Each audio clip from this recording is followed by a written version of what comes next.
어느 겨울날 남해 바닷가의 바람이 울부짖던 오후, 김태식 씨는 텅 빈 눈으로 그물을 깁고 있었다. 그때 멀리서 살려달라는 외침이 들려왔다. 잿빛 파도 사이로 한 소년이 거친 바다 한가운데서 허우적거리고 있었다. 다시 한번 김 씨는 삶과 죽음의 경계에 섰다. 10년 전 바다는 그의 가족을 앗아갔다. 오늘 바다는 그를 다시 시험하고 있었다. 남해 어촌의 겨울은 결코 온화하지 않았다. 축축한 모래사장 위로 파도가 연이어 바다 깊은 곳에서부터 포효하듯 밀려와 들쭉날쭉한 갯바위를 때렸다. 칼날 같은 바닷바람은 썩어가는 초가집들의 틈새를 파고들며 시린 소리를 내질렀다. 잿빛 하늘은 마치 처마 밑에 웅크리고 앉은 남자의 심정처럼 온 공간을 짙은 암흑으로 뒤덮었다. 40이 넘은 김태식 씨는 깡마른 몸에 퀭한 얼굴과 푹 꺼진 눈을 하고 있었다. 바다에서의 고된 세월로 거칠고 단단해진 그의 손은 낡은 실로 찢어진 그물을 묵묵히 기우고 있었다. 한 땀 한 땀 그는 마치 찢겨나간 자신의 삶의 일부를 꿰매는 듯했다. 10년 전 태풍으로 아내와 아들을 잃은 그 삶의 일부를. 그날을 그는 잊을 수 없었다. 폭풍 우 속에서 아내와 어린 아들은 해안에서 멀지 않은 곳에서 작은 목선이 뒤집히면서 휩쓸려갔다. 그는 절망 속의 바다로 뛰어들었지만 거센 파도 속으로 사라지기 전 허우적대던 작은 팔을 본 것이 마지막이었다. 그 후로 그는 그림자처럼 조용히 살아있다기보다 생존하며 지냈다. 바람 소리가 다시 그를 현실로 끌어당겼다. 그가 자리에서 일어나 집 안으로 물건을 챙겨 들어가려던 순간 가느다랗지만 칼날처럼 날카로운 비명, 살려달라는 외침이 바다 쪽에서 들려왔다. 처음엔 그저 바람 소리이겠거니 헛들은 것이라 생각했다. 하지만 이내 그 소리는 파도 소리에 섞여 더 선명하게 들려왔다. 그는 고개를 들었다. 잿빛 물결 속에서 작은 그림자가 허우적대고 있었다. 아이였다. 그의 눈이 커지고 심장이 멎는 듯했다. 그 순간 기억의 파도가 밀려왔다. 그 옛날의 태풍, 아내의 비명, 아들의 작은 팔. 그는 몇 초간 그 자리에 얼어붙었다.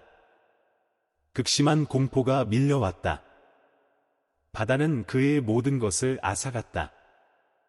그가 다시 한번 바다로 들어갈 용기가 있을까?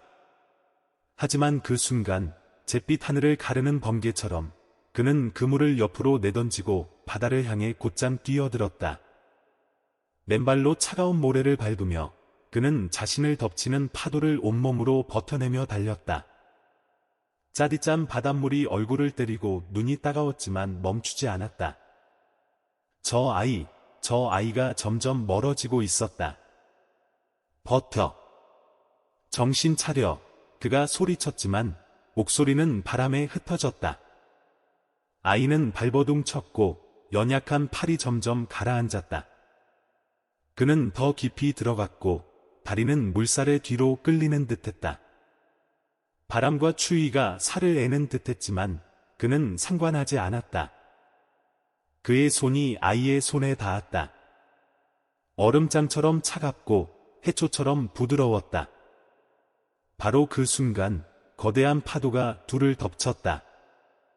어둠이 밀려왔다. 짜디짠 물속에서 아무것도 보이지 않았다.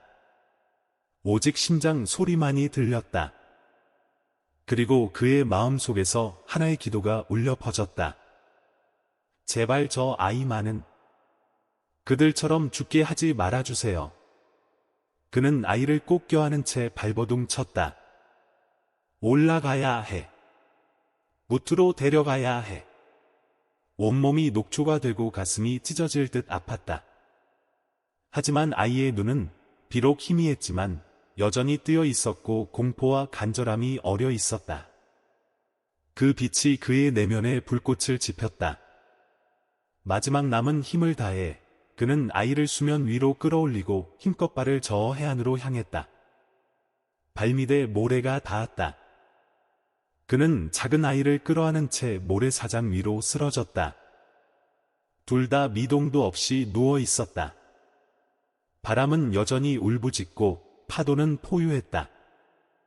하지만 그 순간 김 씨는 몇 년 만에 처음으로 자신의 심장이 고통이 아닌 다른 무언가를 위해 뛰고 있음을 느꼈다. 아이는 모래 위에서 떨고 있었고 입술은 파랗게 질려 있었다. 김 씨는 흠뻑 젖은 자신의 겉옷을 아이에게 덮어주었다. 그의 거친 손은 추위 때문이 아니라 이 아이가 자신의 가족처럼 깨어나지 못할까봐 두려워서 떨고 있었다. 이야! 정신 차려! 잠들면 안 돼. 그는 아이의 이마에 손을 얹으며 중얼거렸다. 얼음장 같았다. 그의 심장이 철렁 내려앉았다. 어스름한 저녁빛 속에서 김 씨는 아이를 안아들고 미끄러운 모래사장을 걸었다. 파도는 여전히 등 뒤에서 경고처럼 혹은 바다의 뒤늦은 한숨처럼 울부짖었다. 어쨌든 그는 멈추지 않았다.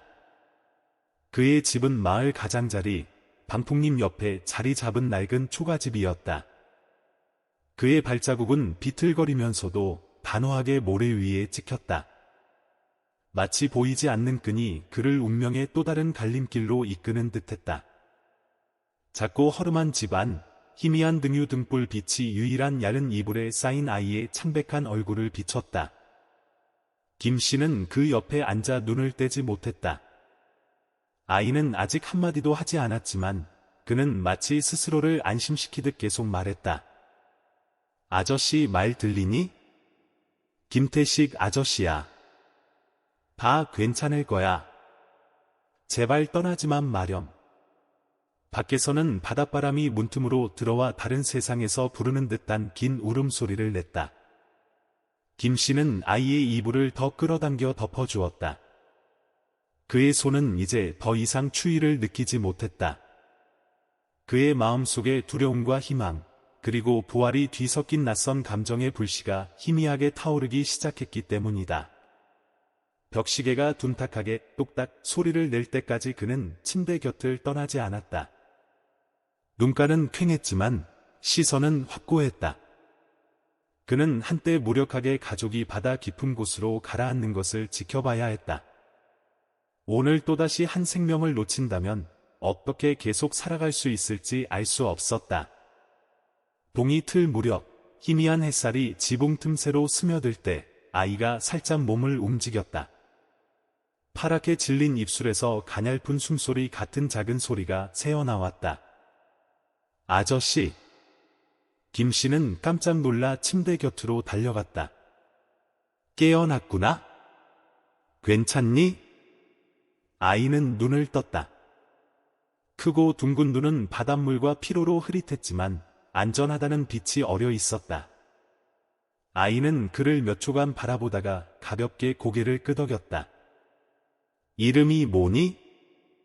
집은 어디고? 김 씨는 최대한 부드러운 목소리를 유지하려 애썼다. 하지만 아이는 고개를 저었다. 기억 안 나요. 아이의 목소리는 마치 영혼까지 바닷바람에 휩쓸린 듯 작고 쉬어 있었다. 김 씨는 잠시 멈칫했다. 자신이 누군지 어디서 왔는지도 모르고 파도에 휩쓸려 기억마저 잃은 아이. 무거운 감정이 밀려왔다. 하지만 당황하는 대신 그는 부드럽게 말했다. 괜찮다. 기억나지 않아도 괜찮아. 그는 잠시 생각하더니 옅은 미소를 지었다. 이제부터 아저씨가 널 혜진이라고 부를게. 너한테 잘 어울리는 이름이야. 그날 남해 바다가 널 데려왔으니 내가 그 이름을 가져야 한다고 믿는다. 혜진은 김 씨를 바라보았다. 갈라진 입술에 희미한 미소가 번졌다. 아이의 고갯짓은 새로운 이름, 그리고 어쩌면 새로운 삶에 대한 첫 번째 수락이었다. 그 후 며칠 동안 김 씨의 작은 집은 더 이상 외롭지 않았다. 혜진의 고른 숨소리, 순진한 질문들, 집안을 뛰어다니는 작은 발소리. 모든 것이 기적 같은 변화를 만들어냈다. 바다와 시장 사이를 오가는 지루한 일상의 반복이었던 그의 삶에 비록 아주 작았지만 말소리와 웃음소리가 더해졌다. 하지만 마을의 모든 사람이 그 변화를 쉽게 받아들인 것은 아니었다. 김 씨는 찢어지게 가난해서 제 한 몸 건사하기도 힘든데 어디서 굴러온 애를 데려왔대. 한 생선 파는 할머니가 그의 등 뒤에서 수근거렸다. 아들 생각에 미쳤나 보지. 아무나 보고 자기 아들인 줄 아는 거야. 다른 남자의 목소리가 비웃었다. 혜진을 데리고 시장에 갈 때마다 김 씨는 노골적인 시선과 숨기지 않는 수군거림을 느꼈다. 그는 대꾸하지 않았다. 익숙했다. 하지만 이번에는 완전히 무시할 수 없었다. 그 시선들이 혜진에게 향하기 시작했기 때문이다. 어느 날 혜진이 그에게 물었다. 아저씨, 사람들이 제가 여기 있는 걸 싫어하죠? 김 씨는 멈칫했다. 이 아이는 너무 빨리 알아차렸다. 그는 아이를 끌어당겨 작은 어깨에 손을 얹었다. 혜진아, 내 잘못이 아니야. 그 사람들은 널 이해하지 못하는 거야. 하지만 아저씨는 널 이해한단다. 내가 내 마음에 부끄럽지 않게 사는 게 가장 중요해. 혜진은 고개를 숙였다. 하지만 아이의 눈에는 신뢰라는 작은 불씨가 막 타오르기 시작했다. 삶은 가혹한 말들 때문에 멈추지 않았다. 매일 아침 김 씨는 작은 통통배를 저어 바다로 나가 풍랑 속에서 그물을 당겨 물고기 몇 마리를 잡아와 두 식구의 배를 채웠다. 어떤 날은 밥을 반 공기만 먹고 나머지를 혜진에게 양보했다. 하지만 그는 항상 말했다. 아저씨는 괜찮아. 넌 많이 먹고 커야지. 튼튼하게. 그리고 혜진은 비록 어렸지만 돕는 법을 배우기 시작했다. 불을 피우고 생선을 씻고 심지어 죽을 끓였다. 죽은 묽고 쌀은 덜 익었지만 김 씨는 항상 다 먹고 웃으며 말했다. 맛있는데. 꼭 5성급 호텔죽 같구나. 혜진은 웃음을 터뜨렸다. 아이의 눈이 자부심으로 반짝였다. 그것은 김 씨가 몇 년 만에 처음 본 미소였다. 자신이 사랑받고 있으며 소속되어 있다고 믿는 아이의 미소. 저녁 노을이 해변을 붉게 물들일 때 김 씨와 혜진은 나란히 앉아 바다를 바라보았다. 파도는 마치 아무도 아다간 적 없다는 듯이 일정하게 밀려왔다. 혜진아, 이제부터 우린 가족이다. 혜진은 고개를 끄덕였다. 김 씨는 아이의 손에 작은 선물을 쥐어주었다. 하얗고 매끄러운 조개 껍데기. 아내와 아들을 잃은 후 처음 바다에 나갔을 때 주었던 것이었다. 아주 잔잔한 날에 이걸 주었단다. 행운을 가져다 줄 거라고 믿어. 혜진은 조개 껍데기를 끌어안았다. 아이의 눈에는 감동이 서려 있었다. 비록 어렸지만 이제 더 이상 혼자가 아니라는 것을 이해했다. 그리고 바다의 마음이 죽은 줄로만 알았던 김 씨 또한 잃어버렸다고 생각했던 영혼의 일부를 되찾았다. 기쁨이 싹트기 시작했을 때 어둠도 함께 도사리고 있었다. 마을 사람 중 하나인 이장님이 다가와 엄한 눈빛으로 말했다. 김 씨, 다시 생각해봐. 저 애도 예전 사람들처럼 자네를 떠날 걸세. 언젠가 자네를 버리고 갈 거야. 이장님의 말은 김 씨의 심장에 비수처럼 꽂혔다. 하지만 그는 깁고 있던 그물을 꽉 쥐었을 뿐 고개를 들지도 반박하지도 않았다. 마음 깊은 곳에서 그는 알고 있었다. 그가 가장 두려워하는 것은 마을 사람들이 옳다는 것이 아니라 자기 자신의 마음 또한 그것을 의심하고 있다는 사실이었다. 봄날 아침, 바닷바람이 짠내와 습기를 머금고 부드럽게 불어왔다. 조개 껍데기와 해초 더미가 널린 모래사장 위에서 김 씨는 허리를 굽혀 그물을 깁고 있었다. 손은 재빨랐지만 눈빛은 그물이 아닌 마음속에 엉킨 실타래를 푸는 듯 깊은 생각에 잠겨 있었다. 마을 이장님의 그림자가 모래 위로 길게 드리워졌다. 그는 가까이 다가와 지팡이를 짚고 선 채 김씨를 한참 바라보다가 입을 열었다. 김씨, 자네가 저 애를 아끼는 건 알지만. 김씨는 고개를 들지 않았다. 하지만 자넨 너무 가난해. 뭘로 저 애를 책임지겠나? 여전히 침묵. 언젠가 저 애가 크면 자네를 떠날 걸세. 자네 아내처럼, 자네 아들처럼 바다에 휩쓸려 가버릴 거야. 그럼 자넨 또 잃게 되겠지. 감당할 수 있겠나? 김씨의 손에 힘이 들어갔다. 가느다란 낚싯줄이 거친 손가락을 파고들어 피가 배어 나왔다. 하지만 그는 여전히 아무 말도 하지 않았다. 이장님은 한숨을 쉬며 고개를 저었다. 자네 책임이 아니야.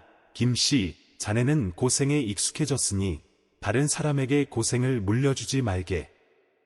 말을 마친 그는 등을 돌려 가버렸다. 모래 위를 짚는 지팡이 소리가 파도 소리에 섞여 오랜 고독의 슬픈 배경음악처럼 울려 퍼졌다. 그날 오후, 혜진은 주워온 조개 껍데기 몇 개를 담은 작은 주머니를 들고 해변에서 달려왔다. 아이가 자랑스럽게 외쳤다. 아저씨! 아저씨가 주신 거랑 똑같은 조개 껍데기 찾았어요. 김씨는 아이를 보며 마음이 부드러워졌다. 이장님의 말이 가슴에 가시처럼 박혀 있었지만 그 미소를 보는 것만으로도 자신이 옳은 일을 하고 있다고 느꼈다. 그날 저녁 식사는 마른 생선과 묽은 죽뿐이었다.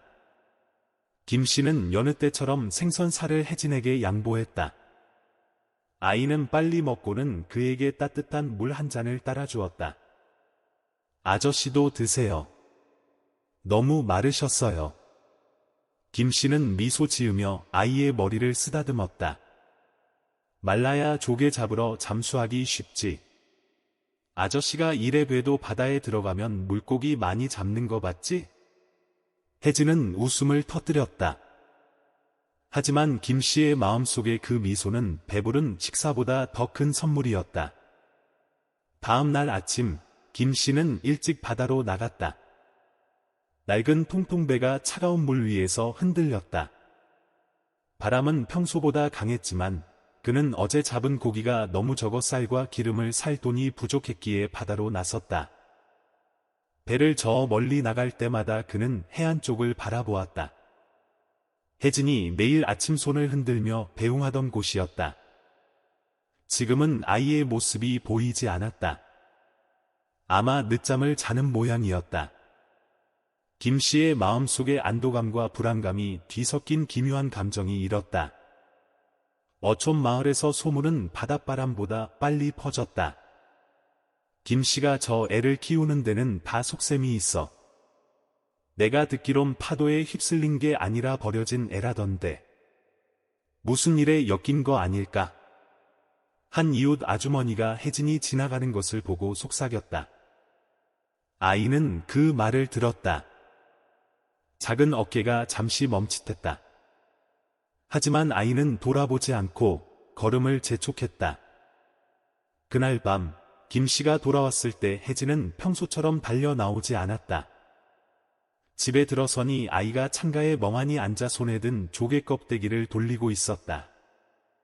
혜진아, 왜 그렇게 슬퍼 보이니? 김씨가 물었다. 아이가 돌아보았다. 눈이 빨갛게 충혈되어 있었다.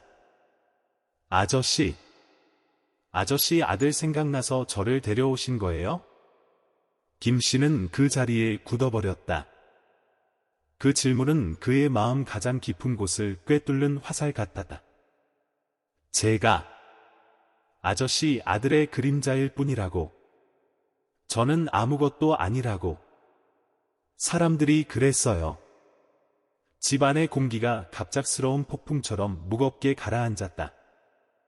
김씨는 다가가 아이의 눈높이에 맞춰 무릎을 꿇었다. 그의 목소리는 쉬어 있었다. 혜진아, 아저씨가 널 데려온 이유는 단 하나야. 내 눈앞에서 또 다른 아이가 죽어가는 걸 볼 수 없었기 때문이야. 내가 누군가를 닮아서가 아니야.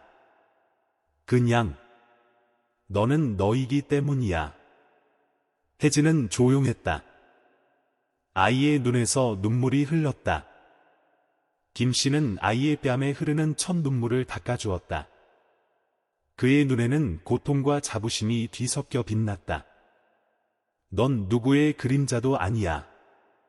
넌 아저씨의 유일한 빛이다. 그날 이후 혜진은 말이 줄었지만 더 성숙해졌다. 그는 김씨를 도와 그물을 깁고 밥을 짓고 물을 길었다. 예전에는 귀찮아하던 일들을 이제는 누가 시키지 않아도 했다. 어느 날 김씨가 바다에서 돌아오자 혜진이 따뜻한 죽 한 그릇을 내왔다. 아이가 웃으며 말했다. 제가 끓였어요. 한번 드셔보세요. 김씨는 놀랐다. 죽에서는 설익은 쌀 냄새가 나고 생선살은 제대로 익지 않았지만 그는 깨끗이 다 먹었다. 그리고 말했다. 이렇게 맛있는 죽은 처음 먹어본다. 혜진은 부끄러운 듯 웃었다. 하지만 눈은 반짝였다. 그러다 인생은 언제나 그랬듯 사람을 가만두지 않았다. 월말 어느 날 파도가 평소보다 거셌다. 김씨는 기어코 바다로 나갔다. 곧 다가올 혜진의 생일에 작은 시골 선물이라도 사주기 위해 고기를 더 잡고 싶었다. 하지만 그물을 당기던 중 갑작스러운 파도가 덮쳤다. 배가 뒤집혔다. 김씨는 뱃전에 머리를 부딪혔다. 피가 흘렀다. 한참 만에야 그는 겨우 해안으로 헤엄쳐 나와 집으로 기어왔다. 혜진이 그를 보자 손발이 떨렸다. 아저씨, 왜 그러세요? 김씨는 억지로 웃었다. 그냥 살짝 부딪힌 거야. 하지만 상처는 가볍지 않았다. 그날 밤 내내 혜진은 뜬 눈으로 밤을 새웠다. 그는 수건으로 피를 닦고 물을 떠오고 약을 발랐다. 손은 떨렸지만 김씨가 아무것도 못하게 했다. 아저씨, 가만히 누워 계세요. 제가 할 수 있어요. 김씨는 아이를 보며 자랑스러움, 고마움, 그리고 미안함이 뒤섞인 낯선 감정에 휩싸였다. 다음 날 혜진은 조용히 김씨의 삼짓돈을 들고 나갔다. 그는 약과 음식, 그리고 새 손수건을 사왔다. 하지만 마을에서는 또다시 악의적인 수군거림이 들려왔다. 저 녀석도 결국 떠날 거야. 얻어 키운 애들이 다 그렇지. 그리고 이번에는 혜진이 그 모든 말을 들었다. 아직 이른 아침, 혜진은 조용히 집을 나섰다. 손에는 낡은 천 가방이 들려 있었고 그 안에는 김씨가 오랫동안 모아온 돈이 들어 있었다. 혜진은 접힌 자국 하나, 달아빠진 지폐 한 장까지 다 알고 있었다. 그는 많이 가져가지 않았다. 진통제, 파스 몇 장, 그리고 김씨가 좋아하지만 좀처럼 먹지 못하는 달걀과 푸성기를 살 만큼만 챙겼다. 돌아오는 길, 마을 시장을 지날 때 찻집에 모인 사람들 사이에서 익숙한 목소리가 들려왔다. 저 녀석도 결국 떠날 거야. 키워봤자 결국 빈손이지. 김씨가 바보야. 평생 고생만 하더니 이제 피 한 방울 안 섞인 애 때문에 피까지 흘리잖아. 혜진은 멈춰 섰다. 손에 쥔 가방끈을 꽉 쥐었다. 그 말들은 살갗이 아닌 자존심에 깊숙이 박히는 작은 칼날 같았다. 그는 고개를 돌려 걸음을 재촉했다. 하지만 한마디 한마디를 잊을 만큼 빠르지는 않았다. 그는 예전처럼 연약한 아이가 아니었다. 하지만 지금 그는 심장이 조여드는 것을 느꼈다. 화가 나서가 아니라 김씨가 안쓰러워서였다. 저 남자는 너무 많은 것을 잃었는데도 단지 사랑한다는 이유만으로 세상의 의심 어린 시선을 받고 있었다. 혜진이 돌아왔을 때 김씨는 여전히 침대에 누워 있었다. 얼굴은 고통으로 일그러져 있었다. 다리는 붓고 바지 끝에는 마른 피가 엉겨 있었다.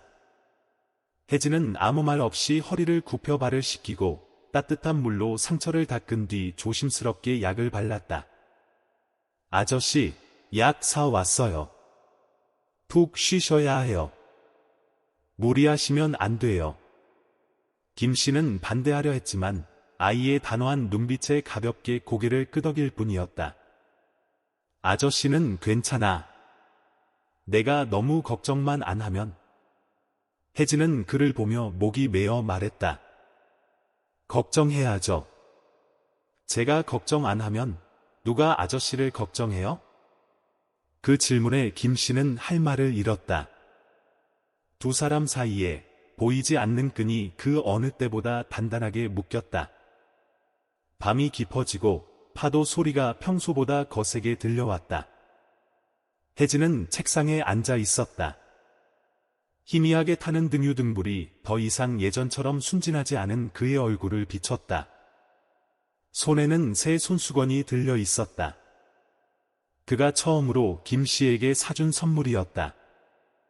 물질적 가치 때문이 아니라 피는 섞이지 않았지만 세상에서 가장 가까운 아버지를 위해 무언가 해주고 싶었기 때문이다. 아저씨, 오늘 사람들이 별의별 소리를 다 하더라고요. 벽에 기댄 채 앉아있던 김씨가 조용히 돌아보았다. 제가 아저씨를 버리고 갈 거래요. 제가 짐이고 재앙이래요. 김씨는 대답하지 않았다. 눈은 희미한 불꽃을 응시하고 있었다. 아저씨는 신경 안 쓰시는 거 알지만 저는 신경 쓰여요. 그리고 마음이 아파요. 잠시 침묵이 흘렀다. 그리고 김씨가 조용히 입을 열었다. 혜진아, 그 사람들 신경 쓸 필요 없어. 하지만 제가 멀리 공부하러 가면 아저씨는 또 혼자가 되실 텐데. 그때도 사람들이 또 뭐라고 하지 않을까요? 계속 손가락질하지 않을까요? 하겠지. 그가 고개를 끄덕였다. 평생 그럴지도 몰라. 하지만 아저씨는 그 사람들 말 때문에 사는 게 아니야. 아저씨가 옳다고 믿는 것을 위해 사는 거야. 혜진은 입술을 깨물고 고개를 숙였다. 그럼 아저씨가 믿는 건 뭐예요? 김씨가 천천히 대답했다. 아저씨는 내가 착하게 내 마음에 부끄럽지 않게 살면 오늘 우리가 겪는 모든 상처가 미래의 단단한 기반이 될 거라고 믿는다. 아저씨는 널 믿어. 혜진은 그를 보았다. 눈에 눈물이 고였다. 저도 아저씨를 믿어요. 여름이 오고 혜진이 읍내 영재반에 뽑혔다는 소식이 들려왔다. 누구나 얻을 수 있는 기회는 아니었다. 김씨는 기뻐서 눈물까지 흘렸다. 하지만 혜진이 떠나고 남을 빈자리를 생각하니 마음이 무거워졌다. 혜진이 짐을 싸는 날, 김씨는 낡은 천 가방을 조용히 수선했다. 그는 한 땀 한 땀 정성껏 바느질했다. 마음속에는 기쁨과 슬픔, 그리고 오늘까지 살아남아 이 아이가 성장하는 것을 보게 된 것에 대한 감사함이 뒤섞여 있었다. 혜진이 떠나기 이틀 전, 김씨는 평소보다 일찍 바다로 나갔다. 혜진에게 줄 선물을 마련하기 위해 마지막으로 고기를 좀 더 잡고 싶었다. 시골에서 나는 몇 가지 특산물, 꿀 한 병, 그리고 비상시에 쓸 돈 약간. 그날 바다는 거칠지도 잔잔하지도 않았다. 그는 고깃대를 찾으려고 평소보다 멀리 통통배를 저어 나갔다. 그리고 재앙이 닥쳤다. 갑작스러운 파도가 배를 뒤집었다. 그는 뱃전에 세게 부딪혔고 이마에서 피가 흘렀다. 그물 조각을 붙잡고 몸을 끌어올리려 했지만 왼쪽 다리의 통증에 온몸이 마비되는 듯했다. 그가 해안으로 기어 나왔을 때 해는 이미 기울고 있었다. 다리는 시퍼렇게 붓고 피가 바지를 붉게 물들였다. 혜진이 뛰쳐나왔다. 눈은 공포로 가득했다. 아저씨. 아저씨. 괜찮아. 그냥 미끄러졌어. 의사 선생님 불러올게요. 아이가 뛰어가려 했다. 아니야. 너 내일 떠나야 하잖아. 아니요. 혜진이 소리쳤다. 아저씨가 이렇게 누워 계시면 저 아무데도 안 가요. 김 씨는 멈칫했다. 아이의 목소리는 떨렸지만 눈빛은 그 어느 때보다 단호했다. 그날 밤 혜진은 침대 곁에 앉아 그의 이마에 찬 수건을 올려주고 붕대를 갈고 물을 떠먹이고 부은 상처를 살폈다. 그는 마치 전문 의사처럼 신중하게 모든 것을 처리했다. 하지만 눈빛은 유일한 가족을 지키려는 아이의 애타는 마음으로 가득했다. 아저씨. 아저씨가 나을 때까지 저 아무데도 안 가요. 김 씨는 힘없이 웃었다. 혜진아, 내가 걱정하는 거 알아. 하지만 너에겐 미래가 있잖니. 아저씨 때문에 주저앉지 마라. 아저씨가 저를 위해 모든 걸 희생하셨어요. 이제는 제가 아저씨를 돌볼 차례예요. 눈물 한 방울이 김 씨의 손등 위로 떨어졌다. 그는 혜진의 손을 꼭 잡았다. 목소리는 쉬어 있었다. 혜진아, 아저씨는 내게 보답받고 싶은 게 아니야. 그저 내가 잘 사는 모습을 보고 싶을 뿐이다. 다른 사람들 때문에, 심지어 아저씨 때문에도 내가 높이 나는 걸 멈추지 마라. 희미한 등불 아래 혜진은 잠든 김 씨를 바라보았다. 그는 허리를 굽혀 곧게 접은 손수건을 그의 손에 쥐어주었다. 아저씨, 약속할게요. 꼭 돌아올게요. 하지만 저는 가야 해요. 더 이상 아무도 아저씨를 어리석다고 부르지 못하게요. 꼭 돌아올게요. 약속해요. 그것은 혜진이 떠나기 전날 밤 속삭인 말이었다. 하지만 시간의 바람은 멈추지 않고 불어 떠나는 발걸음을 재촉하고 작은 약속들을 흩날렸다. 그리고 저편에 한 남자는 여전히 처마 밑에 앉아 문이 열리기를, 발걸음이 돌아오기를 기다렸다. 하지만 들리는 것은 바람 소리와 침묵뿐이었다. 가을이 잿빛 하늘과 끊임없이 밀려오는 파도 소리와 함께 찾아왔다. 혜진은 이른 아침 버스를 타고 마을을 떠났다. 낡은 천 가방에는 소박한 옷 몇 벌과 꿀 한 병, 그리고 김 씨가 어느 평온한 밤바다에서 선물해준 하얀 조개 껍데기가 들어있었다. 이 조개 껍데기가 행운을 가져다 줄 거야. 아저씨는 널 믿는다. 꼭 돌아올게요. 그 말들은 도시로 가는 내내 혜진의 머릿속을 맴돌았다. 하지만 그가 도착한 곳에는 바다 냄새도 초가지봉을 스치는 바람 소리도 없었다. 오직 매연과 경적 소리, 그리고 차가운 네온사인뿐이었다. 혜진은 금세 새로운 삶의 소용돌이에 휘말렸다. 수업, 과제, 시험, 그리고 생계를 위한 아르바이트까지. 설거지, 전단지 돌리기, 창고 정리. 저녁을 거르는 날도 있었고 녹초가 된 다리를 이끌고 쪽방으로 돌아오는 밤도 있었다. 그는 여전히 조개 껍데기를 겉옷 주머니에 넣고 다녔다. 그것을 만질 때마다 김 씨를 떠올렸고 힘이 솟는 것을 느꼈다. 마치 그 선물을 간직하는 한 양아버지와의 끈이 끊어지지 않은 것 같다. 처음에는 매주 꼬박꼬박 편지를 썼다. 편지에는 수업 이야기, 새로운 친구들, 꿈에도 몰랐던 것들을 배우는 기쁨을 담았다. 하지만 이내 편지는 뜸해졌다. 일주일이 2주일이 되고 한 달이 되었다. 때로는 편지 대신 급하게 보낸 짧은 메시지가 전부였다. 아저씨, 너무 바빠요. 저는 잘 지내요. 건강 잘 챙기세요. 마을에서 김 씨는 여전한 습관을 지켰다. 매일 아침 일찍 일어나 바다로 나가 그물을 깁고 매일 저녁 처마 밑에 앉아 수평선을 바라보았다. 그곳 어딘가에서 버스가 멈추고 혜진이 어릴 적 미소를 지으며 내릴 것이라고 상상했다. 문 앞에 걸린 낡은 나무 우편함에는 예전처럼 편지가 많지 않았다. 하지만 그는 매일 아침 피에 밴 습관처럼 우편함을 열어보았다. 어느 날 우편함을 열자 혜진이 아닌 읍내 이웃에게서 온 편지가 있었다. 편지에는 혜진이 잘 지내고 공부도 잘해서 전액 장학금을 받았다는 내용이 적혀 있었다. 김 씨는 미소 지었다. 자부심이 가슴에 차올랐다. 하지만 우편함 뚜껑을 닫으며 그는 깨달았다. 그 소식을 혜진의 입으로 직접 듣지 못했다는 것을. 도시는 혜진에게 많은 것을 주었다.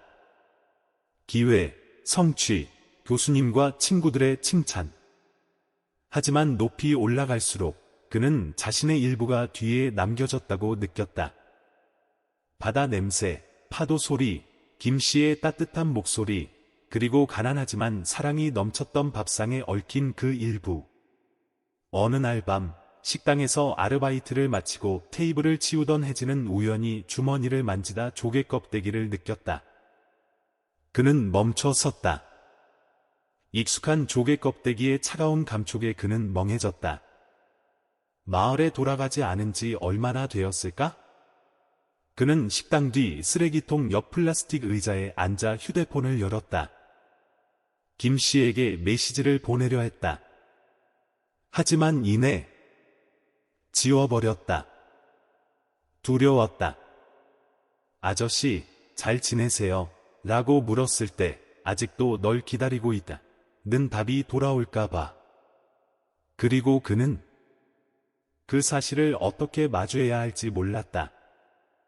그는 계속 살았고, 계속 공부했고, 계속 성공했다. 그러던 어느 날, 혜진은 우수 학생들을 위한 자선 행사에서 연설을 해달라는 초청을 받았다. 자신의 삶과 자신을 키워준 사람에 대해 이야기할 기회였다. 그는 떨리는 목소리로 김 씨에 대해, 바닷가에서의 날들에 대해, 자신이 처음 끓인 죽을 호텔 요리 같고 말해주던 일에 대해, 그리고 쓰러진 몸으로도 자신을 버스 정류장까지 배웅해주던 그날에 대해 이야기했다. 강연장은 쥐 죽은 듯 조용했다. 눈물을 닦는 사람도 있었다. 하지만 혜진은 한 가지 생각에서 벗어날 수 없었다. 내가 과연 자격이 있을까? 행사가 끝나고 화려한 무대 조명 아래서 혜진은 문득 떠올렸다. 초가지붕 아래 매일 아침 불을 지피고 먼 곳을 바라보는 한 남자가 있다는 것을. 그리고 행사 일주일 후 바로 그 읍내의 강연장 앞에 한 노인이 낡은 천 가방을 들고 조용히 다가왔다. 가방 안에는 꿀 한 병과 고구마 몇 개가 들어 있었다. 젊은 경비원이 그를 막아섰다. 어르신, 초청받으신 분만 들어갈 수 있습니다. 나는 그냥 혜진이를 좀 만나러. 내가 키운 아이라오. 죄송하지만 초대장이 있으신가요? 없었다. 그는 없었다. 제발. 그냥 선물만 좀 전해주고 싶어서요. 안에는 안 들어가도 돼요. 경비원은 고개를 저었다. 주변 몇몇 사람들이 수군거리며 비웃었다. 자기가 뭐라고 생각하는 거야? 또 뭘 구걸하러 왔겠지. 김 씨는 고개를 숙이고 가방끈을 꽉 쥐었다. 걸을 때마다 다리의 통증이 쑤셔왔다. 하지만 그는 원망하지 않았다. 그들 중 누구도 낯선 아이를 구하기 위해 거친 파도를 헤치던 그의 모습을 본 적이 없었다. 그 아이를 배불리 먹이기 위해 자신의 밥을 양보하던 밤들을 알 턱이 없었다. 결국 그는 돌아섰다. 가방을 입구 근처 테이블에 놓아두었다. 행사가 끝나고 혜진이 강연장을 나섰을 때 그 천 가방을 보았다. 손이 떨렸다. 그는 물었다. 이거 누구 거죠? 한 경비원이 대답했다. 어떤 노인분이 선생님 가족이라고 하셨는데 들어오시지는 못했습니다. 혜진은 굳어버렸다. 그 순간 심장이 산산조각 나는 것 같다.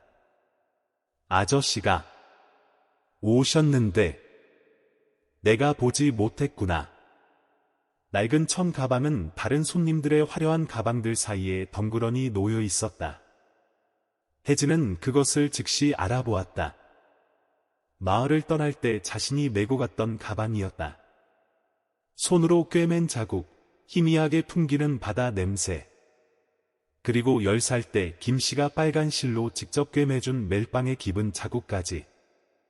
이거 누구 거죠? 혜진이 숨을 헐떡이며 다급하게 물었다. 김씨를 만났던 젊은 경비원이 다가와 당황하며 말했다. 네.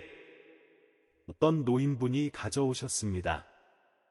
선생님을 뵙고 싶다고 하셨는데 초대장이 없어서 저희가 들여보내 드리지 못했습니다.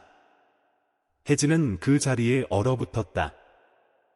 그 순간 모든 박수 소리, 화려한 조명, 칭찬의 말들이 머릿속에서 웅웅거리는 소음으로 변했다. 더 이상 아무것도 중요하지 않았다. 아무것도. 그분 어디 가셨어요? 그가 떨리는 목소리로 물었다. 아마 돌아가신 것 같아요. 밖에서 한참 기다리셨거든요. 그런데 행사가 거의 끝날 무렵에 가셨어요. 혜진은 가방을 내려다보았다. 안에는 바나나 잎에 정성껏 싼 고구마 몇 개가 들어 있었다. 낡은 갈색 끈으로 묶인 작은 꿀단지. 그리고 하얀 소금 한 봉지. 하나하나가 모두 옛날 김씨가 그가 멀리 갈 때 챙겨주던 것들이었다. 그리고 4번 접힌 작은 쪽지 하나. 혜진아, 아저씨는 못 들어갔다. 그래도 내가 성공해서 기쁘다. 아저씨는 늘 여기 있다. 글씨는 서툴고 삐뚤빼뚤했다. 늙고 떨리는 손으로 글씨를 반듯하게 쓰려고 애쓴 흔적이 역력했다. 혜진은 더 이상 참을 수 없었다. 그는 몸을 돌려 강연장을 뛰쳐나가며 소리쳤다. 아저씨! 아저씨! 하지만 길은 이미 텅 비어 있었다. 깡마른 몸, 절뚝이는 걸음, 낡은 모자와 다른 슬리퍼. 그 모습은 사라진 지 오래였다. 그날 밤, 혜진의 방은 밤새도록 불이 켜져 있었다. 그는 가방을 책상 위에 놓고 마치 자신의 심장을 열어보듯 선물 하나하나를 꺼내 보았다. 고구마 한 조각을 맛보았다. 소박하고 달콤한 맛이 그를 옛날로 데려갔다. 화롯가에 앉아 김씨가 들려주는 뱃일 이야기를 듣고 마른 밥을 먹으며 웃음이 넘쳤던 그 시절로 그는 목이 메었다. 사랑하는 법, 역경을 이겨내는 법, 착하게 사는 법을 가르쳐준 김씨, 이제는 방해가 될까봐 조용히 등을 돌리는 그 사람. 그리고 그가 가장 사랑했던 양아들인 자신은 성공과 바쁜 일상이라는 화려한 빛 속에서 돌아오겠다는 가장 단순한 약속조차 지키지 못했다. 내일 돌아갈 거야. 혜진은 손에 쥔 조개 껍데기에 속삭였다. 하얗고 매끄럽고 차가웠지만 과거로부터 온 따뜻한 알림 같았다. 다음 날 아침 그는 마을로 가는 버스에 몸을 실었다. 돌아가는 길은 더 길게 느껴졌지만 혜진의 마음은 뜨겁게 타올랐다. 자신이 그곳에 있었으면서도 나와서 한 번도 쳐다보지 않았다는 것을 알게 되면 김씨가 어떨지 상상조차 할 수 없었다. 버스가 마을 입구에 멈추자 그는 뛰어내려 낡은 집으로 달려갔다. 해변가에 자리 잡은 초가지붕은 마치 변한 것이 없는 듯 그대로였다. 김 씨는 처마 밑에 앉아 뜨거운 차를 마시며 먼 바다를 바라보고 있었다. 바닷바람이 그의 하얀 머리카락을 헝클어뜨렸지만 그는 여전히 수년 동안 그랬던 것처럼 조용하고 꿋꿋하게 앉아 있었다. 아저씨, 혜진이 조용히 불렀다. 그는 깜짝 놀라 돌아보았다. 1초, 2초, 3초. 그리고 그의 눈빛이 잿빛 구름 뒤에서 솟아나는 햇살처럼 환해졌다. 혜진아, 너 돌아왔구나? 혜진은 달려가 그의 깡마른 손을 잡고 무릎을 꿇었다. 자신의 목숨을 구하기 위해 거친 파도와 싸웠던 그 손, 이제는 주름지고 핏줄이 튀어나오고 따뜻하게 떨리고 있었다. 죄송해요. 제가 잘못했어요. 아저씨를 외롭게 했어요. 잊어버렸어요. 아저씨가 저를 위해 모든 걸 해주셨는데. 김 씨는 고개를 저었다. 눈이 붉어졌다. 아저씨는 한 번도 널 탓한 적 없다. 내가 잘 살고 있다는 걸 믿었어. 그걸로 충분했다. 혜진의 눈물이 김 씨의 손등 위로 떨어졌다. 심장에서 나온 불처럼 뜨겁고 진실했다. 그는 김 씨를 보며 목이 메어 말했다. 약속할게요. 이제부터는 다시는 아저씨를 외롭게 하지 않을 거예요. 그날 밤, 혜진은 잠들지 않았다. 그는 김 씨 곁에 앉아 모든 것을 이야기했다. 도시에서의 힘든 날들, 자선 행사, 그리고 가방을 들고도 아저씨를 만나지 못했던 순간에 대해. 김 씨는 그저 웃었다. 눈에는 용서의 빛이 어렸다. 하지만 혜진은 아니었다. 그의 마음속에서 무언가가 변했다. 그리고 다음 날 아침, 혜진은 선언했다. 제가 한 가지 할 일이 있어요. 이 마을 전체가 들어야 할 일, 아저씨가 어떤 분인지 모두가 알아야 해요. 바람 한 점 없는 오후, 바다가 유리처럼 푸르렀을 때, 혜진은 해변에서 가장 높은 바위 위에 올라 마을을 내려다보았다. 수년간 수많은 수군거림과 의심의 눈초리, 속삭임 때문에 김 씨가 고개를 숙여야 했던 그곳을. 이번에는 그가 마을 전체가 고개를 들게 만들 것이다. 자신을 위해서가 아니라 그를 위해서. 바다 깊은 곳의 비처럼 조용히 살아온 그 사람을 위해서. 돌아온 다음 날 아침, 혜진은 일찍 일어났다. 그는 마당을 쓸고 쌀을 씻고 죽을 끓였다. 김 씨가 여전히 절뚝거리며 밖으로 나왔지만 혜진이 부엌에서 분주하게 움직이는 것을 보자 눈빛이 이상하리만치 편안해 보였다. 마른 생선을 볶는 냄새가 작은 부엌을 가득 채웠다. 아저씨, 드세요. 제가 끓인 죽이에요. 혜진이 김이 모락모락 나는 그릇을 내밀었다. 김 씨는 자리에 앉아 천천히 한 숟가락씩 먹었다. 지난번보다 훨씬 맛있구나. 그가 웃었다. 혜진도 따라 웃었지만 그의 시선은 여기에 머물지 않았다. 썩은 나무 벽을 넘어 방풍림을 뚫고 결코 가라앉지 않았던 소문이 맴도는 마을을 향해 있었다. 아저씨, 혜진이 그릇을 내려놓았다. 제가 모임을 하나 열고 싶어요. 바로 우리 마을에서요. 김 씨는 놀랐다. 전부 다 말할 거예요. 아저씨에 대해서, 저에 대해서, 모든 것을요. 사흘 후 작은 마을에 소문이 퍼졌다. 그 혜진이라는 애 돌아왔대. 엄청 성공해서 텔레비전에도 나왔다더라. 무슨 모임을 연다는데 해변에서 하는 것 같아. 사람마다 한마디씩 집집마다 다른 소리를 냈다. 궁금해하는 사람, 비웃는 사람, 재미있는 구경거리, 늘 기다리는 사람. 하지만 그날 오후 해가 서쪽으로 기울기 시작했을 때 마을 사람들은 해변 근처 공터로 하나둘 모여들었다. 혜진과 김 씨가 의자 몇 줄을 놓고 투박한 나무판을 걸어둔 곳이었다. 감사의 만남, 한 사람의 삶, 하나의 유산. 그 위에는 한 장의 사진이 걸려 있었다. 고된 삶이 새겨진 얼굴이지만 따뜻한 눈빛을 한 노인이 한 소년의 손을 잡고 모래사장 위에 서 있는 사진. 흑백 사진이었지만 그 속의 감정은 어떤 색보다도 찬란했다. 혜진은 낡은 널빤지 몇 개로 만든 간이 단상 위로 올라섰다. 그는 아래를 내려다보았다. 김씨가 맨 앞줄에 앉아 있었다. 두 손은 무릎 위에 단정히 놓여 있었고 눈에는 혜진이 처음 마을을 떠나던 날처럼 믿음이 어려 있었다. 그는 깊은 숨을 들이마시고 말을 시작했다. 마을 어르신, 그리고 주민 여러분, 저는 혜진입니다. 10년 전 폭풍우 치던 어느 날, 이 마을 해변으로 떠내려왔던 아이입니다. 그리고 오늘, 저는 성공담을 이야기하러 온 것이 아니라, 감사의 말씀을 전하기 위해 돌아왔습니다. 청중은 조용했다. 바람이 옷자락을 스쳤다. 등 뒤의 파도 소리가 진심 어린 말에 가장 자연스러운 배경음악처럼 잔잔하게 울려 퍼졌다.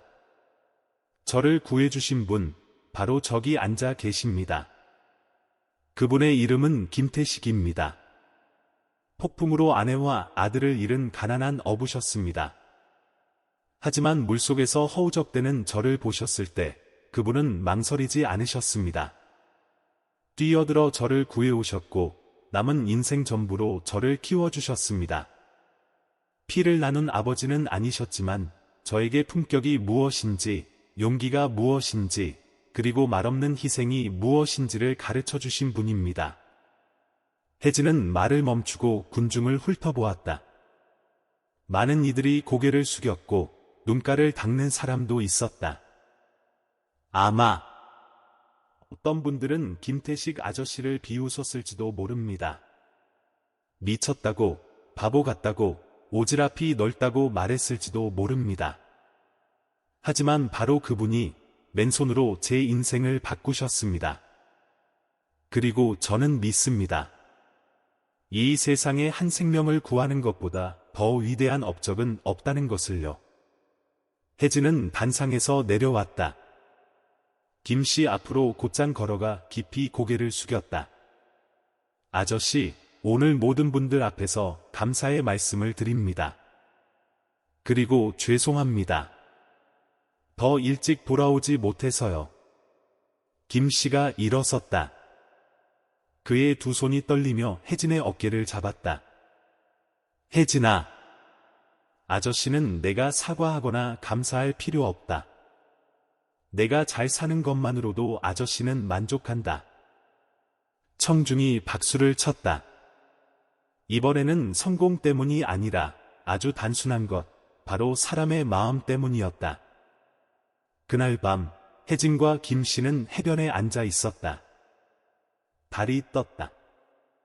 은빛 달빛이 잔물결 이는 파도 위로 쏟아졌다.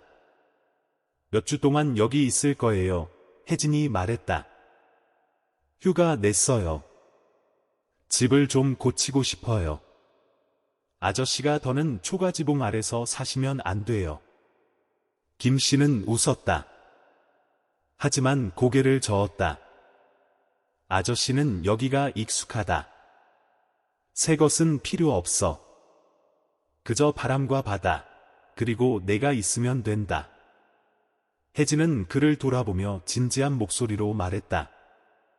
아저씨 이름으로 장학재단을 만들고 싶어요. 저처럼. 길을 잃고 아무도 없었던 아이들을 도울 수 있도록요. 김씨는 잠시 생각에 잠겼다. 그리고 조용히 고개를 끄덕였다. 그게 다른 사람들을 돕는 일이라면 내가 해야 한다고 믿는다. 혜진은 그의 손을 잡았다. 제가 하는 게 아니에요. 우리가 하는 거예요. 일주일 후 사랑의 유산 재단이 공식 출범했다. 하지만 바로 그때 김씨는 기침이 잦아지고 걷기 힘들어하기 시작했다. 혜진은 걱정이 되었다. 그는 모든 것을 정리하고 아저씨를 도시의 병원으로 모시고 가기로 했다. 그리고 그곳에서 혜진은 예상치 못한 진실과 마주하게 될 것이다. 김 씨가 중병을 앓고 있으며 이미 오래전부터 알고 있었지만 말하지 않았다는 사실을. 감사의 모임이 끝난 후 혜진은 남은 시간 전부를 마을에서 김 씨와 함께 보냈다. 그는 도시의 모든 일을 중단하고 언론의 인터뷰 요청을 거절했으며 새로운 프로젝트도 받지 않았다. 지금 혜진에게 바깥 세상은 눈앞에서 점점 쇠약해져 가는 늙은 아버지를 돌보는 시간보다 중요하지 않았다. 김 씨는 밤에 마른 기침을 하기 시작했다. 처음에는 가벼운 기침이었지만 이내 점점 잦아지고 끈질기게 이어졌으며 가래와 때때로 핏자국이 섞여 나왔다. 혜진은 걱정하며 서울의 큰 병원에 가보자고 했지만 김 씨는 잠깐 피곤해서 그래, 감기일 뿐이야 라며 거절했다. 혜진은 믿지 않았다. 어느 날 밤 김 씨가 잠들었을 때 혜진은 조용히 베개로 문을 막고 혼자 앉아 증상을 검색하고 대학병원 레지던트로 있는 옛 동창에게 급히 전화를 걸어 자문을 구했다. 그 대답에 혜진의 심장이 멎는 듯했다. 혜진아, 당장 어르신 모시고 와. 폐암 말기일 가능성이 있어. 내 설명으로 봐선 상황이 간단하지 않아. 사흘 후 혜진은 온갖 이유를 대며 겨우 김 씨를 설득해 서울로 모셨다. 그는 차에 앉아 길 내내 침묵했다. 몇 년 만에 처음으로 혜진은 폭풍우를 뚫고 거친 파도에 뛰어들고 한 생명을 짊어졌던 자신의 아저씨가 이제는 너무나 작고 지쳐 보인다는 것을 느꼈다. 서울대학병원은 넓고 환하고 차가웠다. 김 씨는 침대에 누워 있었고 하얀 천장등이 그의 주름진 피부에 반사되었다. 혜진은 곁에 앉아 놓으면 사라져 버릴까봐 두려운 듯 그의 손을 잡았다. 검사 결과는 그날 오후에 나왔다. 의사는 돌려 말하지 않았다. 폐암 4기, 뼈까지 전이 되었습니다. 수술은 불가능합니다. 혜진은 돌처럼 굳어버렸다. 김 씨는 그저 미소 지을 뿐이었다. 의사가 떠난 후 혜진은 한참 동안 꼼짝 않고 앉아 있었다. 마침내 그가 물었다. 아저씨, 알고 계셨죠? 그는 고개를 끄덕였다. 눈빛은 먼 곳을 향해 있었다. 몇 달 전부터. 처음엔 그냥 염증인 줄 알았지. 근데 기침이 멎질 않더구나. 읍내 보건소에 갔었어. 의사가 추가 검사를 해보라더군. 안 했다. 내가 나 때문에 모든 걸 중단하는 걸 원치 않았어. 혜진이 목이 메어 소리쳤다. 그게 저를 위한 거라고 생각하세요? 병을 숨기고 진실을 숨기고 그러다 어느 날 조용히 떠나시는 거요? 그게 좋은 거예요? 김 씨는 대답하지 않았다. 혜진은 울음을 터뜨렸다. 눈물이 멈추지 않았다. 그는 그의 손을 잡았다. 제가 한 약속 기억하세요? 다시는 아저씨를 외롭게 하지 않겠다고 했잖아요. 그러니 이제 무슨 일이 있어도 제가 함께 짊어지게 해주세요. 더는 저를 밀어내지 마세요. 김 씨가 혜진의 손을 가볍게 쥐었다. 목소리는 쉬어 있었다. 아저씨는 죽는 게 두렵지 않다. 다만 내가 더 일찍 돌아오지 못한 죄책감을 또 느낄까봐 두려웠어. 그래서 그냥 숨기려고 했다. 혜진은 다음 사흘 동안 생각지도 못했던 일을 했다. 모든 업무 일정을 미루고 병원 근처의 아파트를 얻어 직접 식사를 준비하고 통증 완화 치료를 상담하고 노인 심리 전문가를 매주 김 씨에게 모셔왔다. 그는 또한 김 씨의 삶을 긴 글로 써서 소셜미디어에 공유했다. 제목은 다음과 같았다. 바다에서 온 아버지 저를 낳아주시진 않았지만 제게 온 인생을 주셨습니다. 글은 빠르게 퍼져나갔다. 수천 개의 댓글, 수만 건이 공유. 국영방송사에서 인터뷰를 요청했다. 한 출판사에서 책 출판권을 문의했다. 하지만 그 모든 소란 속에서 혜진은 그저 조용히 김 씨의 손을 잡고 매일 병원 뒤 작은 정원을 산책했다. 그는 여전히 기침하고 아프고 약했지만 혜진이 자신의 장학재단이 돕고 있는 아이들 이야기를 할 때마다 눈빛이 밝아졌다. 부산에 사는 한 아이가 장학금을 받았어요. 아저씨, 혜진이 말했다. 엄마는 사고로 돌아가시고 아빠는 집을 나갔대요. 12살인데 할머니랑 살고 있어요. 커서 아저씨가 저를 구해주신 것처럼 사람들을 구하는 의사가 되고 싶대요. 김 씨는 웃었다. 후회 없이 온화하고 가벼운 미소였다. 그렇다면 나도 헛되이 살지는 않았구나. 혜진은 눈이 붉어진 채 그의 손을 꼭 잡았다. 아저씨, 아직 가시면 안 돼요. 제가 아직 아무것도 보답하지 못했잖아요. 김 씨는 고개를 저었다. 내가 착하게 사는 것. 그게 보답이다.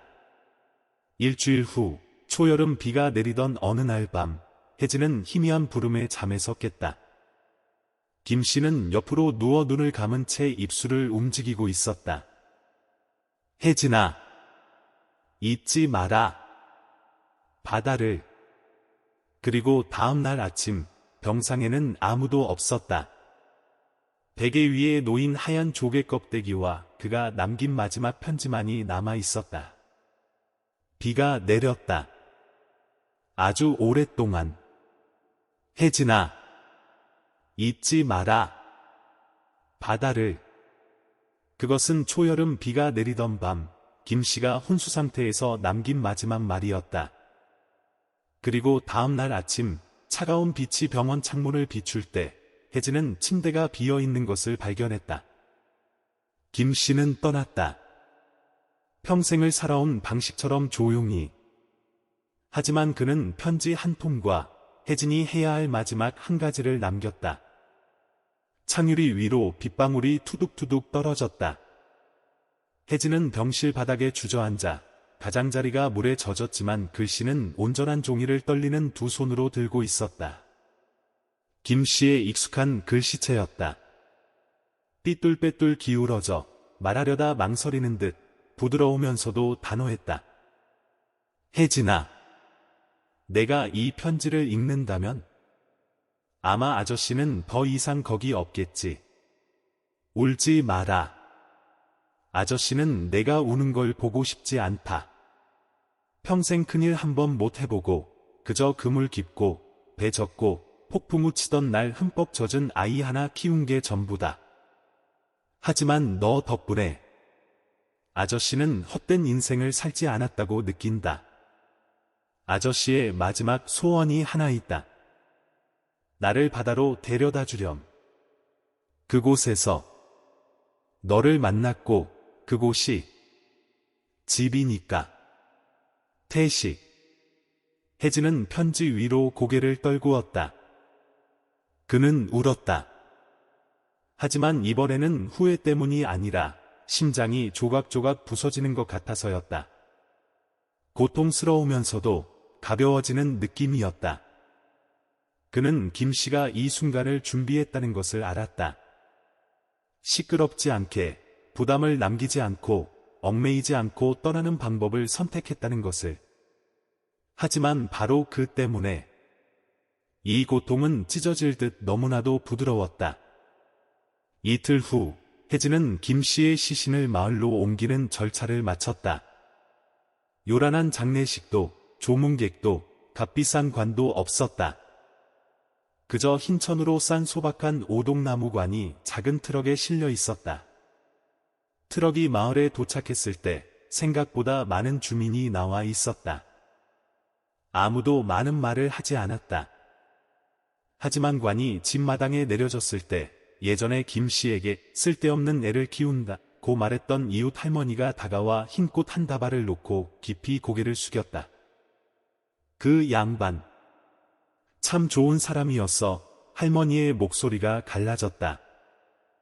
혜진은 김 씨가 매일 아침 그물을 당기고 두 사람이 함께 앉아 노을을 바라보던 바로 그 해변에서 장례를 치렀다. 바람 한 점 없는 오후였다. 바다는 지푸르고 큰 파도 하나 없었다. 마을 사람들은 둥글게 앉아 아무 말도 하지 않았다. 혜진은 가운데 서서 김 씨가 남긴 마지막 유품인 하얀 조개 껍데기를 손에 쥐고 있었다. 아저씨는 항상 바다가 집이라고 말씀하셨습니다. 오늘 제가 아저씨를 집으로 모셔다 드리겠습니다. 그는 유골함을 열었다. 하얀 재가 바람에 흩날려 수면 위로 떨어지며 광활한 대양에 녹아들었다. 혜진은 재를 따라 조개 껍데기를 던졌다. 조개 껍데기는 파도 위에서 부드럽게 맴돌다 마치 영혼이 제자리로 돌아가듯 서서히 가라앉았다. 그날 밤 다시 비가 내렸다. 혜진은 낡은 집에서 홀로 앉아 있었다. 김 씨의 영정은 흑백 사진 한 장, 쌀그릇에 비스듬히 꽂힌 향 한 자루, 그리고 그가 가장 좋아했던 생선국 한 그릇으로 소박하게 차려져 있었다. 벽에는 낡은 작업복이 여전히 걸려 있었다.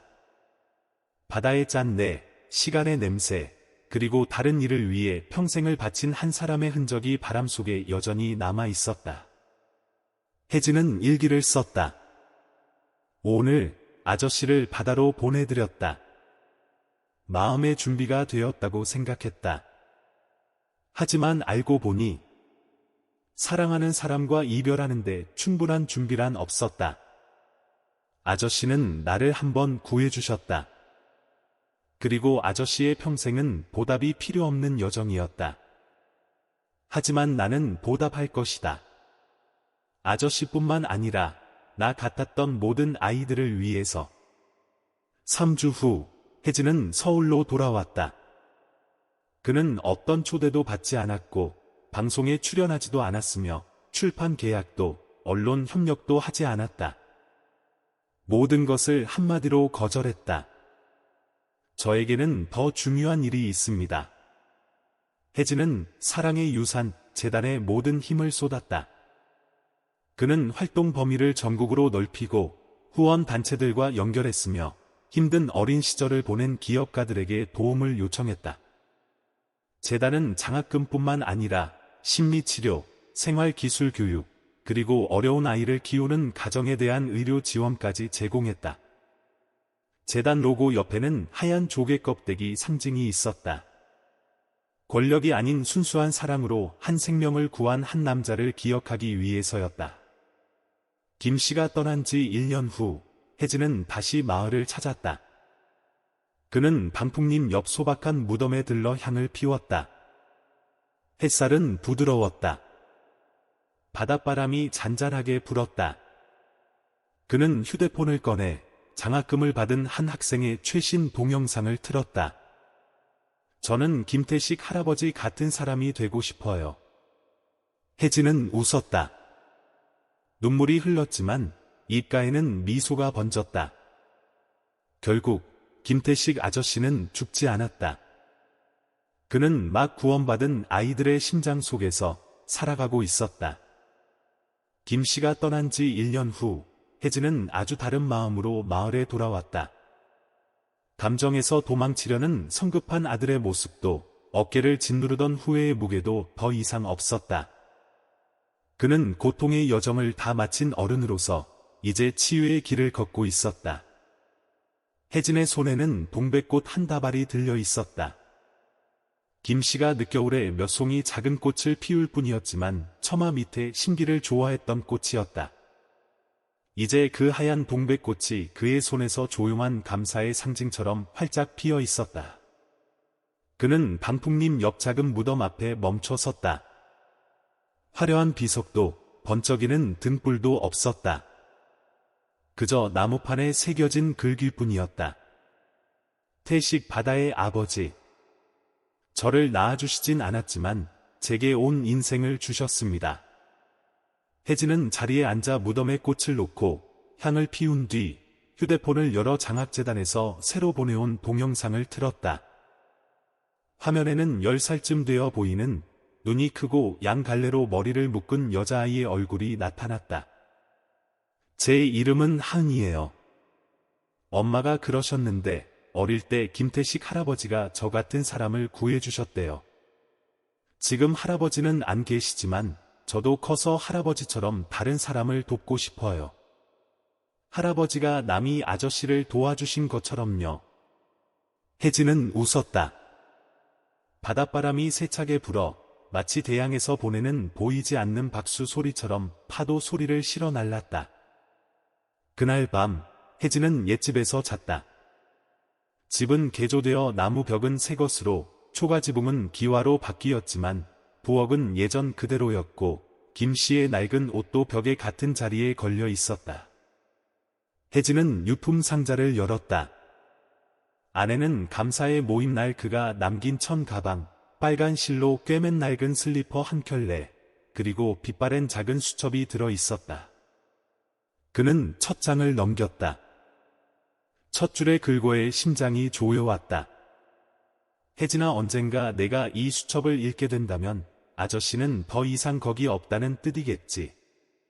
하지만 아저씨는 항상 널 지켜보고 있다.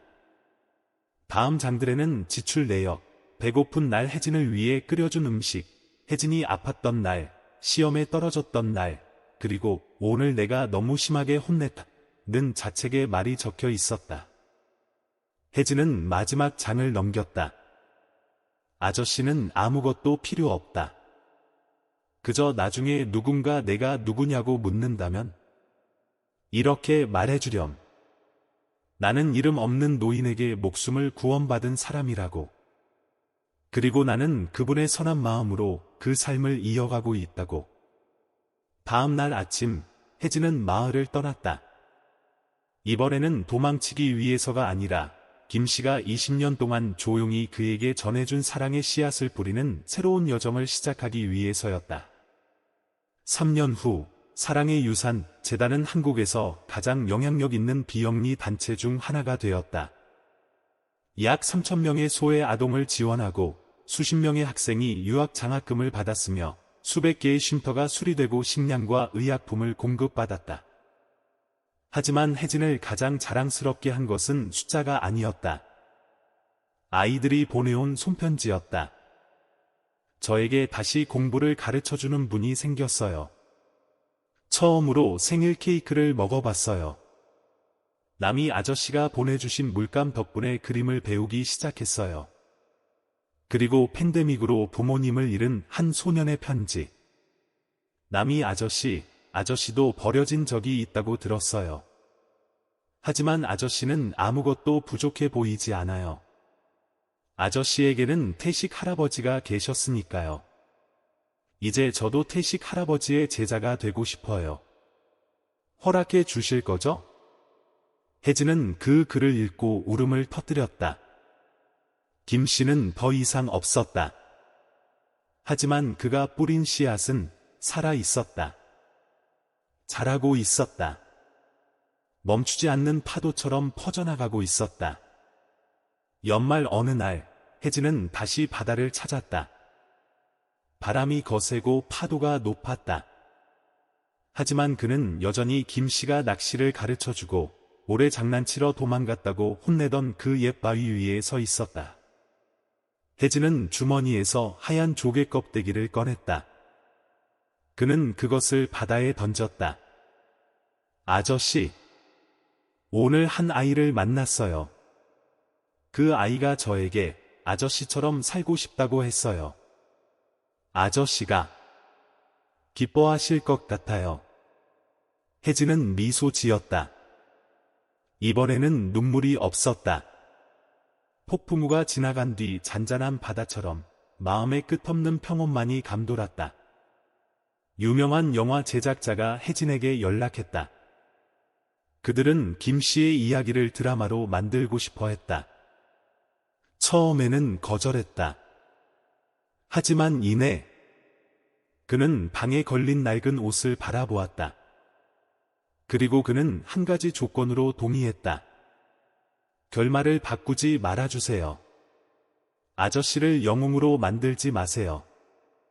그냥 그분 그대로 비범한 사랑을 가진 평범한 사람으로 남겨주세요. 그리고 그렇게 잊혀진 줄 알았던 이름에 다시 한번 무대 조명이 비쳤다. 태식 아무도 이름을 모르는 아버지. 하지만 누구나 만나고 싶어 하는 사람.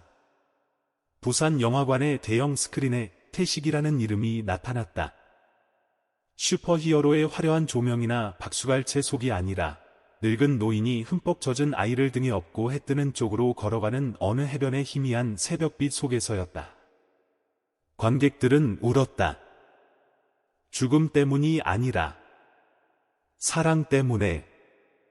이름도 없고 조용하지만 위대한 사랑 때문에. 혜진의 글과 강력한 커뮤니티의 확산 덕분에 김 씨의 이야기는 겨울의 어머니로 백상예술대상을 수상한 유명 감독 김민재의 귀에까지 들어갔다. 그는 혜진에게 연락해 김 씨의 삶을 영화로 만들고 싶다는 뜻을 전했다. 혜진은 첫 번에 바로 거절했다. 아저씨는 유명해질 필요가 없어요. 칭송받기 위해 무언가를 하신 분이 아니에요. 하지만 김민재 감독은 포기하지 않았다. 그는 해변에서 찍은 테스트 영상으로 편집한 짧은 클립을 혜진에게 보냈다.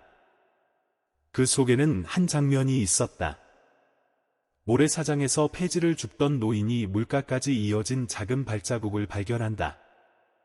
그는 그 발자국을 따라가고 거기 누워있는 아이를 본다. 아이는 눈을 크게 뜨고 입술은 파랗게 질려 있었다. 파도가 마치 놓아주기 싫다는 듯 아이의 발을 감쌌다. 그리고 노인은 아이를 등에 업었다. 아무 말 없이.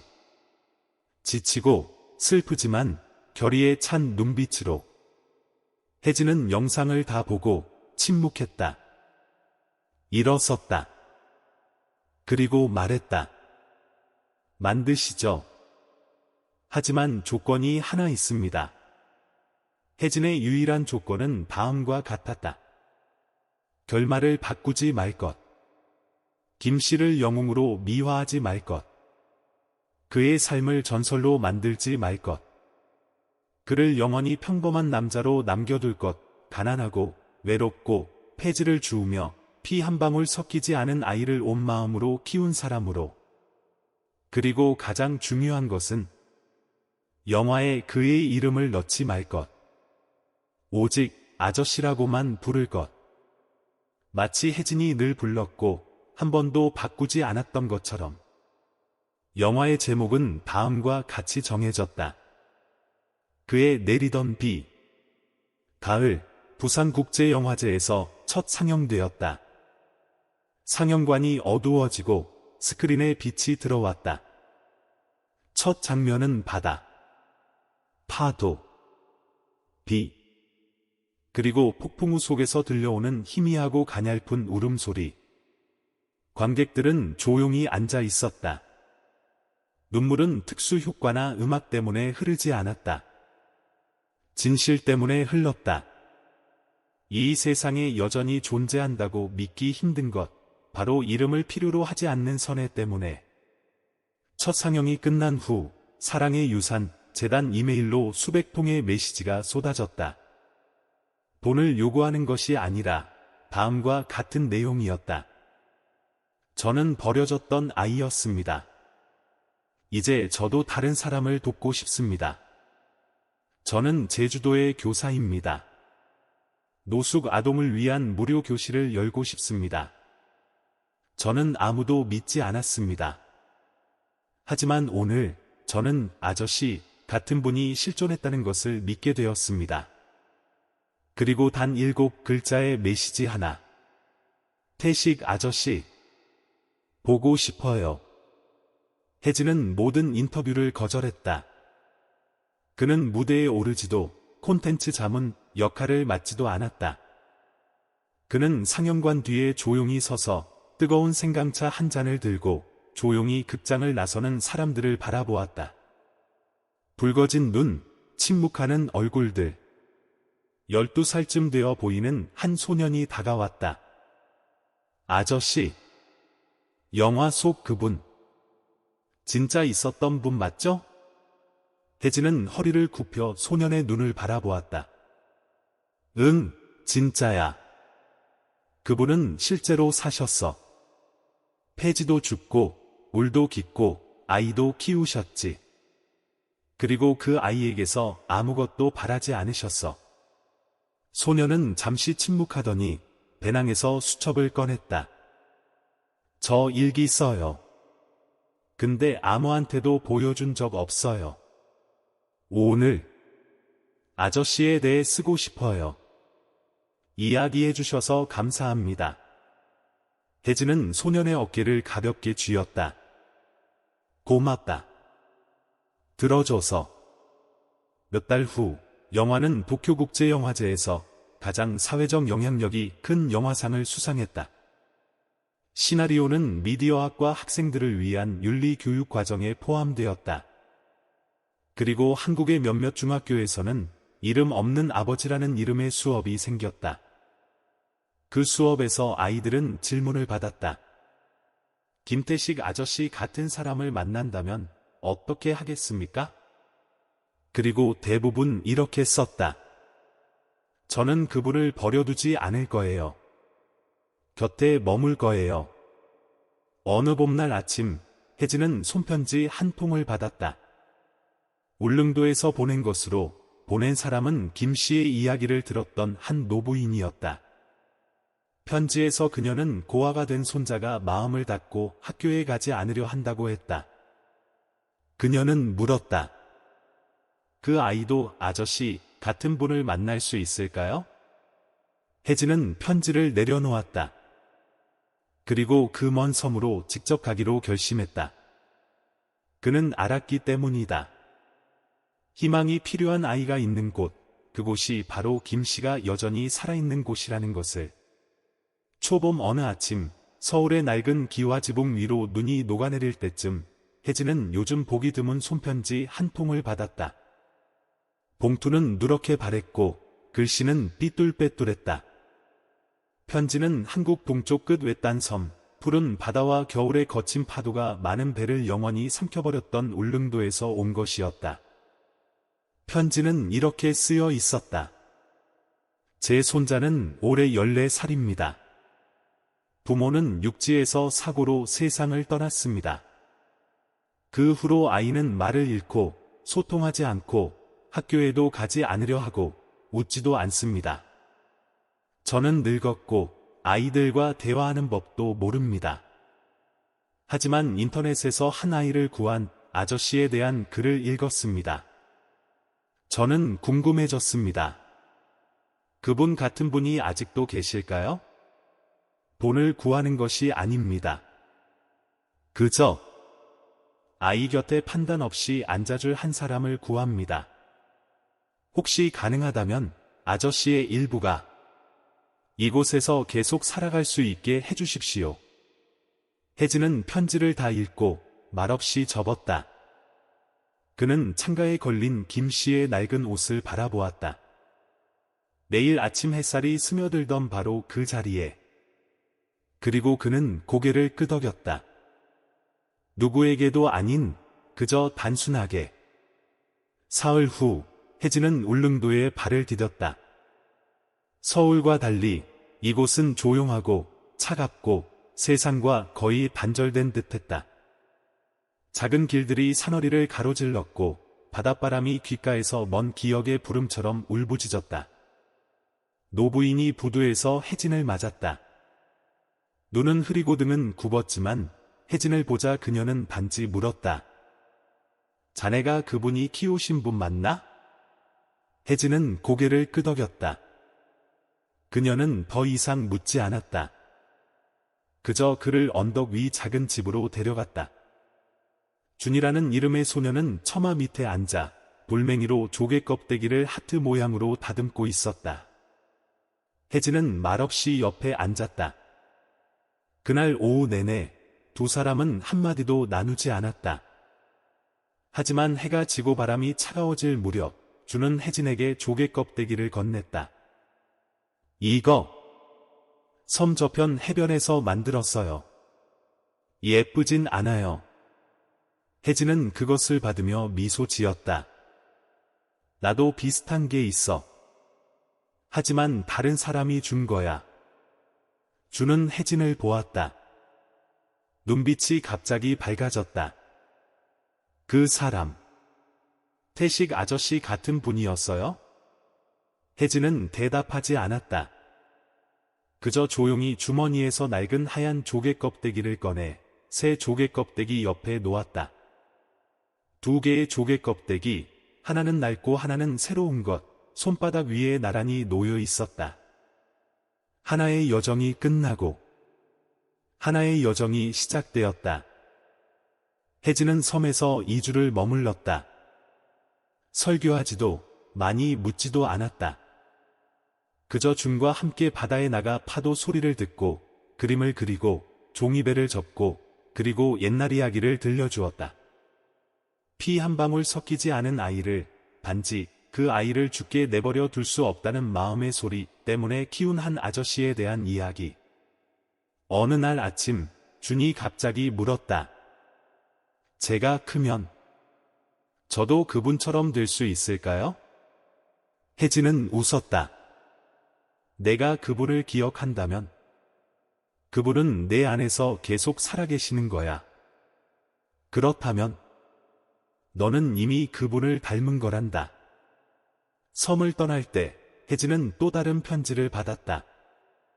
이번에는 준에게서 온 것이었다. 이제 방에만 숨어 있지 않을 거예요. 학교에 갈 거예요. 낯선 사람이 더 이상 무섭지 않아요. 아저씨도 한때 무서워했던 아이였으니까요. 남이 아저씨, 태식 아저씨를 저에게 데려와 주셔서 감사합니다. 혜진은 배 안에서 편지를 읽으며 조용히 눈물을 흘렸다. 슬픔 때문이 아니라 김 씨의 유산이 단순히 이야기되는 것이 아니라 계속해서 사라지고 있다는 것을 알았기 때문이다. 몇 년 후 혜진은 새로운 센터를 설립했다. 이름은 태식의 집. 그곳은 단순히 고아들을 위한 쉼터가 아니었다. 그것은 하나의 삶의 철학이었다. 우리가 세상을 다 구할 수는 없지만 단 한 명의 아이를 구하는 것만으로도 한 인생을 바꿀 수 있다는 것. 태식의 집은 부산, 대구, 전주, 제주도 등 다른 도시에 하나씩 생겨났다. 어느 곳도 화려하지 않았지만 항상 웃음소리로 가득했다. 그리고 벽에는 항상 작은 하얀 조개 껍데기가 걸려 있었다. 사랑은 혈연도 조건도 필요 없으며 단지 한 사람을 변화시킬 만큼 크기만 하면 된다는 것을 상기시키기 위해서. 결말 장면. 어느 겨울날 혜진은 태식의 집 본부의 작은 방에 앉아 있었다.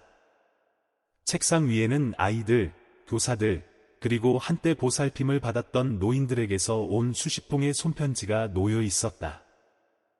혜진은 편지 한 통을 열었다. 저는 아무도 믿지 않았어요. 하지만 그러다 태식 아저씨 같은 분을 만났어요. 그분은 많이 묻지 않으셨어요.